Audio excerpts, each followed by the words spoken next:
It is 02:23 hours. Three dark shapes, Ukrainian FP-1 drones, cut silently across the Russian-monitored waters. Moving at an astonishing 180 kilometers per hour, they are on a direct intercept path with a high-value Russian spy ship.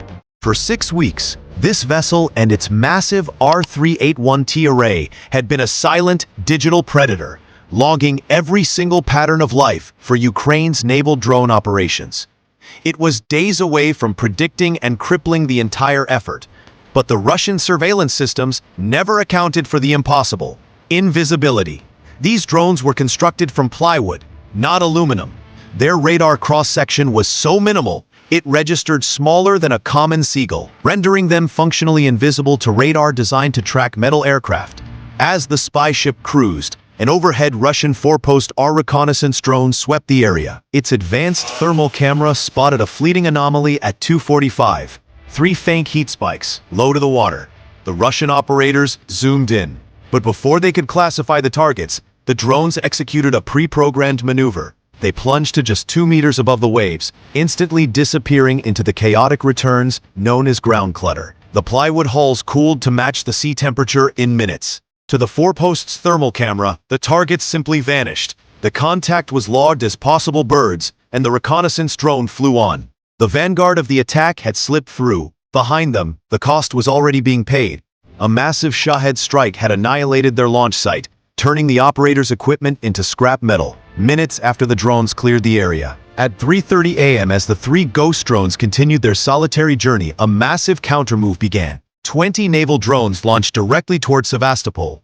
This was the masterstroke of deception. This decoy swarm was composed of cheap, modified jet skis and commercial hulls, throwaway assets costing less than $10,000 each. But they were engineered to look exactly like armed Mira 5 naval drones on radar. They held perfect formation, broadcast the right radio signatures, and moved at attack speed to the screens in Sevastopol. This was the largest naval assault since October 2022. The target of this deceit was the Russian Black Sea Fleet's primary defense, the Ka-27PL anti-drone helicopters. Ships were too slow, jets couldn't hover. Only these air assets could cover the distance and drop the neutralizing depth charges. Their absence would leave the spy ship utterly defenseless. Russian doctrine demanded a response to the massive, visible threat. All 6 Novorossiysk helicopters scrambled, their rotors fading west as they raced toward the decoys.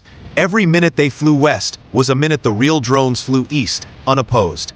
In 2 hours, they would be 360 kilometers out of position.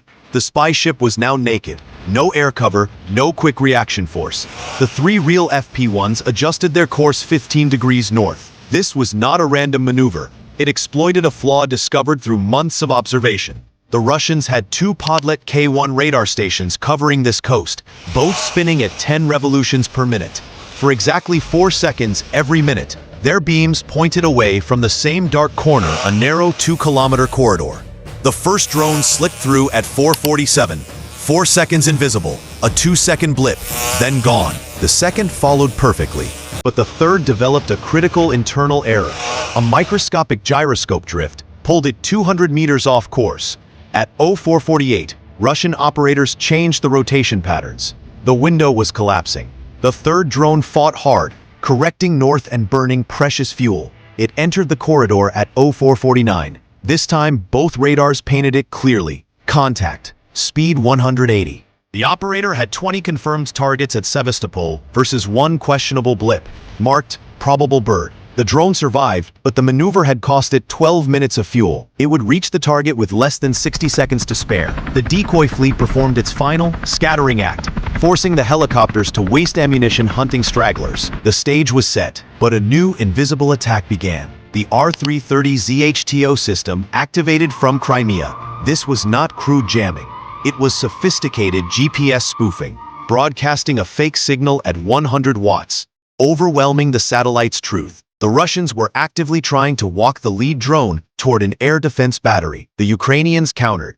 Every 50 kilometers, oil platforms dotted the Black Sea. The FP-1's primitive camera could spot these visual markers, resetting its position based on preloaded coordinates. No spoofing could defeat the oldest trick, the Mark 1 Mod 1 eyeball. The second drone was lost. At 0615, a cheap Chinese capacitor failed, killing its GPS. Its inertial navigation system, unreliable over open water, drifted at 8 kilometers off course, condemning it to an empty patch of ocean. 2 left. The Russian ship went active, its mineral ME radar sweeping for threats. Its signals intelligence team hunted harmonics, the faint ghost frequencies of electronic devices. At 0723 they found one. 15 kilometers out, the ship's radar locked on, but wood confuses metal seeking radar. The algorithms received only mushy, inconsistent returns. The operator again reported intermittent contact, possibly birds. The third drone, detecting the radar lock, made its final desperate move. It shut down all electronics, flying blind on the mechanical gyroscope and compass heading alone. Now, the ship's own defenses began to turn on itself. Its R984UM jammers, meant to shield against naval drones, were generating a colossal electronic storm across its own communication frequencies. This was electromagnetic fratricide, their own systems degrading their radar returns. A patrol boat was vectored to investigate. Crew members loaded the PKM machine gun, their orders clear. Engage aluminum drones. Nobody briefed them for plywood ghosts. The morning fog had cut visibility to 500 meters. At 0730, the lead FP1 reached the final area. But the Black Sea had one last trick for the Russians, a temperature inversion. Warm air was trapped over cold water, bending the radar beams upward like light through a prism. The operators were scanning at 50 meters, but the beams were actually looking at 80 meters. Anything below 30 meters was completely invisible.